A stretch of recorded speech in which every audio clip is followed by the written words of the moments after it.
जय हिंद साथियों, आपका स्वागत है आपके अपने यूट्यूब चैनल लर्निंग आईक्यू पर। तो दोस्तों, बिहार पुलिस ड्राइवर भर्ती 2025 पोस्ट 4361 नोटिफिकेशन आउट।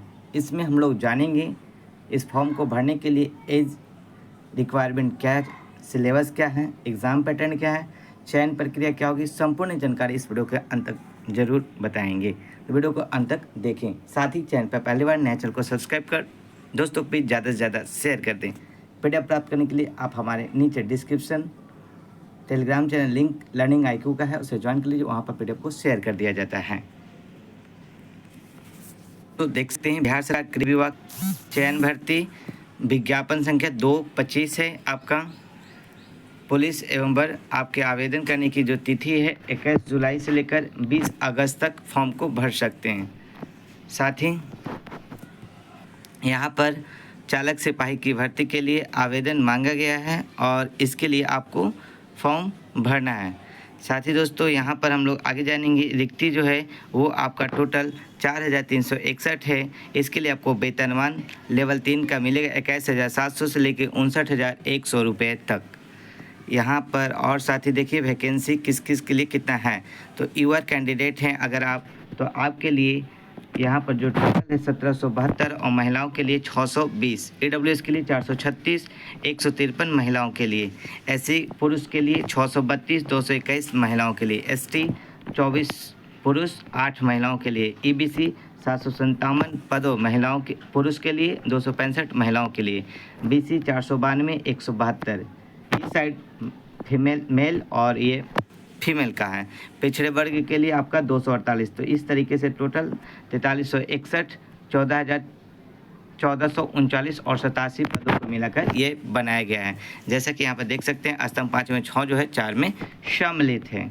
इसके साथ ही दोस्तों हम लोग यहाँ पर जानेंगे लिखित परीक्षा के जो आपको दिया जाएगा उसमें संशोधन पर पदों की संख्या बढ़ भी सकती है, साथ ही घट सकती है।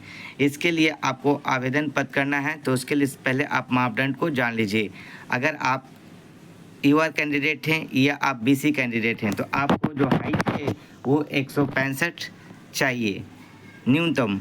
बिना फुलाए आपको 81 सेंटीमीटर, फुलाकर 86 सेंटीमीटर चाहिए, ये आपका सीना। उसके साथ ही यदि आप ईबीसी के कैंडिडेट हैं पुरुष के लिए तो 160 सेंटीमीटर हाइट चाहिए न्यूनतम, बिना फुलाए आपका सीना 81 और फुलाकर 86। एससी एसटी कैंडिडेट हैं तो 160 हाइट चाहिए, सीना 79 चाहिए, फुलाकर 84 चाहिए।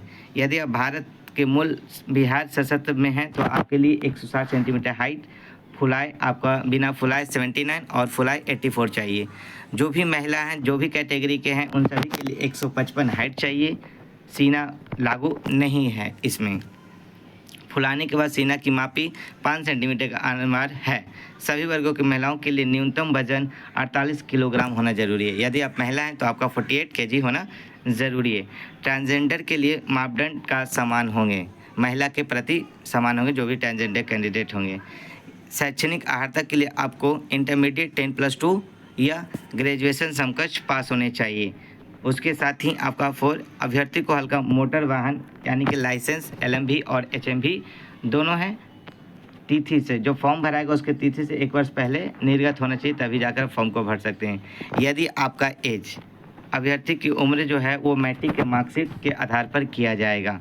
गैर अच्छित के लिए 20 वर्ष और 25 वर्ष, ठीक है ना, न्यूनतम 20 अधिकतम 25। पिछड़ा वर्ग के लिए पुरुष के लिए 20 अधिकतम 27, पिछड़ा वर्ग और अत्यंत के लिए 20 और 28, अनुसूचित जाति के लिए 20 और 30, ये आपका उम्र सीमा चाहिए।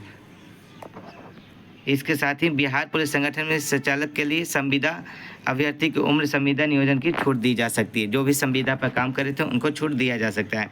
तो एज जो है दोस्तों यहाँ पर आपका कितना रहेगा, सबसे बड़ी बात ये, तो 1/8/2025 के अनुसार आपका एज जो है वो होना चाहिए, तभी जाकर आप इस फॉर्म को फिल कर सकते हैं, अदरवाइज नहीं कर सकते हैं।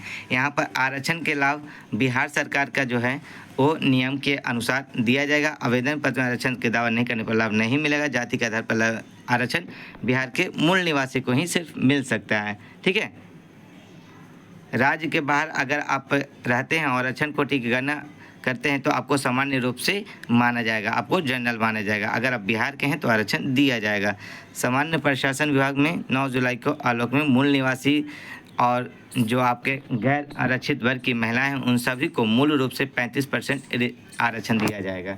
ठीक है ना, चाहे आप जनरल कैंडिडेट हो चाहे SC/ST कैंडिडेट हो, सभी को 35% महिलाओं को छूट दिया जाएगा। इसके साथ ही महिलाओं को 35% दिया जाएगा। और जो भी स्वतंत्रता सेनानी या केंद्र सरकार के द्वारा पोता पोती नतनी उनको 2% के लिए आरक्षण का प्रावधान किया गया है। अनुसूचित जाति ST महिलाओं विहित प्रपत्र में जाति प्रमाण पत्र अस्थायी मूल प्रमाण पत्र डालेंगे तभी जाकर उनका छूट मिल सकता है। और जो भी पिछड़े वर्ग के कैंडिडेट हैं या अति पिछड़े वर्ग के कैंडिडेट हैं उन सभी के लिए राज्य सरकार के अनुसूचित अंचल अधिकारी राजस्व अधिकारी द्वारा निर्गत प्रमाण पत्र अस्थायी अधिसूचित अंचल अधिकारी के द्वारा ही मान होगा विगत 1 वर्ष से पूर्व निर्गत क्रीमी लेयर। यानी कि दोस्तों अगर आपके पास 2024 का है तो आप इस फॉर्म को भर सकते हैं, EBC बना हुआ है तो। ठीक है, बिहार पदों एवं सेवाओं के लिए जो रिक्ति है वो EWS 2019 के अनुसार लागू दिया जाएगा। उनको 10% का जो रिजर्वेशन है EWS के अंतर्गत उन सभी को मिलेगा। ठीक है, तो इस तरीके से यहाँ पर देख सकते हैं। साथ ही आरक्षण का लाभ दें होंगे जो भी ट्रांसजेंडर होंगे उनको भी आरक्षण का लाभ मिलेगा। उभयलिंगी व्यक्ति के साथ प्रपत्र 3 और प्रपत्र 4 को भरने के बाद। ये आपका कोड है दोस्तों, आप अपना कोड जरूर जानेंगे। आरक्षित कोटि के जो भी कैंडिडेट हैं SC वाले के कोड है 2 है, ST वाले के 3 है, अत्यंत पिछड़ा वाले के 4 है, पिछड़ा वर्ग के 5 है, AWS का 7 है। तो इस कोड को ज़रूर से ज़रूर ध्यान में रखेंगे। ठीक है ना, और इसमें सभी वांछित प्रमाण पत्र को ऑनलाइन भरने के लिए देना होगा जो भी आपके हों, नहीं तो आपका प्रमाण पत्र मान्य नहीं होंगे। चयन के लिए आपको जिला सशस्त्र पुलिस रिक्ति के एक साथ होगी। अभ्यर्थी आवेदन में प्राथमिकता अंकित करेंगे। प्रथम चरण में आपका लिखित परीक्षा होगा। ठीक है ना, लिखित परीक्षा होगा। आवेदन संग्रहण के उपरांत आपको समीक्षा दी जाएगी। लिखित परीक्षा का आयोजन किया जाएगा जिसमें बहुप्रश्नीय मेधा सामान्यीकरण नॉर्मलाइज अंकों की गणना इक्व परसेंटाइल द्वारा की जाएगी। तो यहाँ पर दोस्तों मल्टीपल सेंटर पर एग्ज़ाम लिए जाएंगे और वो आपका अलग अलग टाइम के अनुसार होगा। उसको नॉर्मलाइजेशन करके आपका मेरिट लिस्ट तैयार किया जाएगा। लिखित परीक्षा के लिए जो आपका है वो सिलेबस क्या है इसके बारे में हम लोग जान लेते हैं। तो इसके लिए दोस्तों आपको जो क्वेश्चन पूछे जाएंगे सामान्य ज्ञान जिसमें से GK GS रहेंगे और करेंट अफेयर्स नेशनल और इंटरनेशनल के रहेंगे। साथ ही आपको मोटर वाहन से संबंधित क्वेश्चन पूछे जाएंगे पाठ पुर्जे के बारे में। उसके साथ ही आपका लिखित परीक्षा जो होगा वो 100 अंकों का होगा। 2 घंटे के एक प्रश्न में 100 प्रश्न होंगे जिसमें प्रत्येक सही के लिए 1 अंक दिया जाएगा। प्रत्येक OMR सेट पर एग्जाम आपके लिए जाएंगे।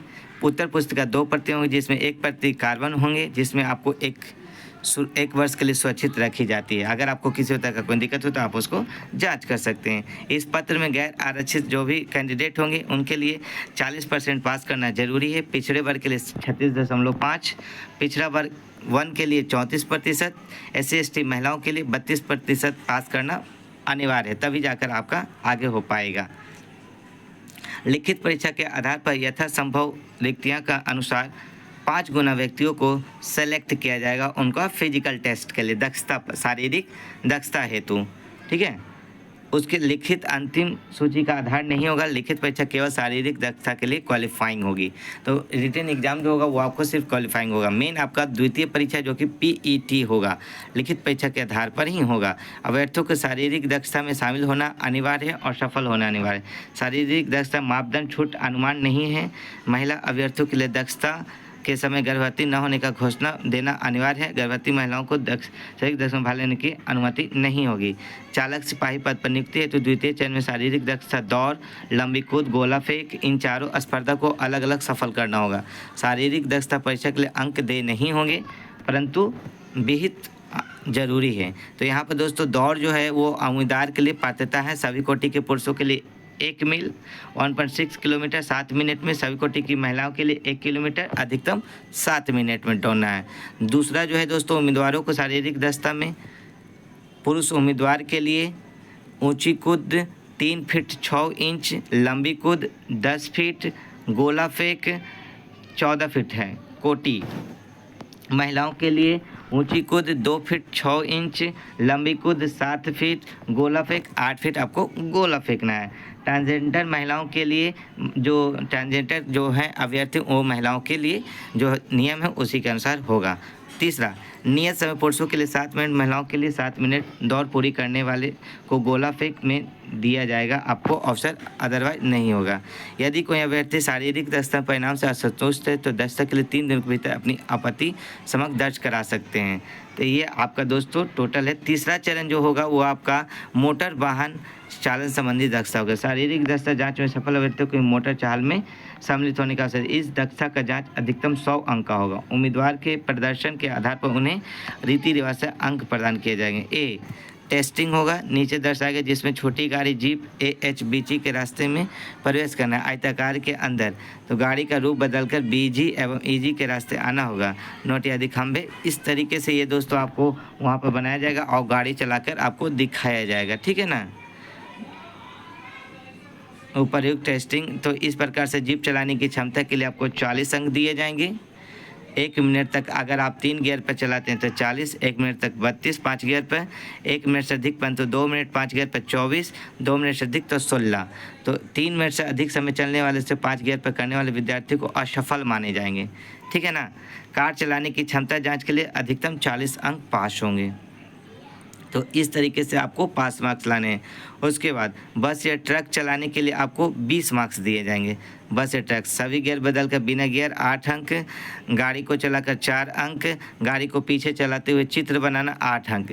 तो इस तरीके से आपका ये दोस्तों क वाला हो गया। यहाँ पर जीप चलाने के लिए 40 अंक, फिर उसके बाद कार चलाने की क्षमता के लिए 40 अंक, और उसके बाद आपका यहाँ पर बस या ट्रक चलाने की क्षमता के लिए 20 अंक। तो इस प्रकार से आपका 20 अंक प्राप्त होंगे।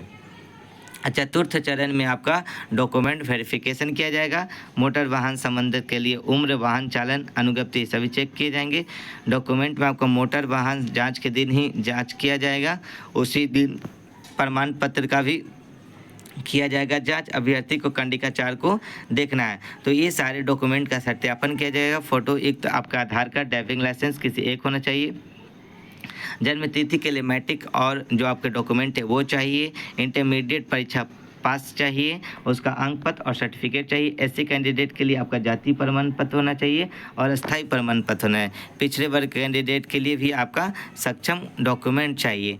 जो भी अधिकार, स्वतंत्रता सेनानी के लिए जिलाधिकारी प्राधिकृत के द्वारा होना चाहिए। अस्थायी आवास प्रमाण पत्र होना चाहिए और स्वतंत्रता सेनानी के उत्तराधिकारी का परिचय पत्र मान्य नहीं होंगे। जिलाधिकारी का, अगर आप EWS के कैंडिडेट हैं तो आपको 24-25 के जो आपका वित्तीय है वहाँ पर अधिसूचना के अनुसार होना चाहिए। निर्गत प्रमाण पत्र होना चाहिए EWS के लिए और अस्थायी प्रमाण पत्र। यदि आप 24-25 के लिए ट्रांसजेंडर कैंडिडेट हैं तो सक्षम प्राधिकार जिला प्राधिकार द्वारा ट्रांसजेंडर होने वाले संबंधी पहचान प्रमाण पत्र चाहिए और अस्थायी प्रमाण पत्र चाहिए। बिहार पुलिस में चालक पद पूर्व अथवा में संबंधित के लिए प्रशिक्षित संविदा नियोजन अवधि प्रमाण पत्र चाहिए, अगर आप संविदा पर वहाँ पर काम कर रहे हैं तो इस तरीके से आपका होगा। उसके बाद मेधा सूची, लिखित परीक्षा दक्षता परीक्षा के आधार पर नहीं होगा, बल्कि लिखित परीक्षा शारीरिक दक्षता क्वालिफाइंग होगी। शारीरिक दक्षता परीक्षा मोटर वाहन दक्षता के लिए सत्यापन होगा। चालक सिपाही पद की नियुक्ति चयन के लिए लिखित दक्षता, मोटर वाहन दक्षता दस्तावेज बहुत ही जरूरी है। तो इस तरीके से दोस्तों ये आपका बिहार पुलिस ड्राइवर का फॉर्म फिलअप होगा और इसका कंप्लीट चयन के लिए आपको इन तीनों मार्गों से गुजरना होगा, तब जाकर आप बिहार पुलिस ड्राइवर में भर्ती के लिए पात्र होंगे। और सबसे पहले आपका यहाँ पर लिखित परीक्षा होगा, दक्षता परीक्षा होगा, तब जाकर लास्ट में आपका मोटर व्हीकल टेस्ट होगा, जाकर मेरिट लिस्ट बनेगा। आई होप दोस्तों आपको वीडियो काफी हेल्पफुल लगा। लाइक कर, चैनल को सब्सक्राइब कर, मित्रों के भी ज़्यादा से ज़्यादा शेयर कर दे। साथ ही यदि आप चाहते हैं बिहार पुलिस ड्राइवर की तैयारी करना तो आप हमारे चैनल पर कंटिन्यू बने रहें। यहाँ पर आपको प्रतिदिन सामान्य ज्ञान और सामान्य करेंट अफेयर्स साथ ही मोटर पुर्जे पाठ के क्वेश्चन बताए जाएंगे। जय हिंद, जय भारत, जय बिहार।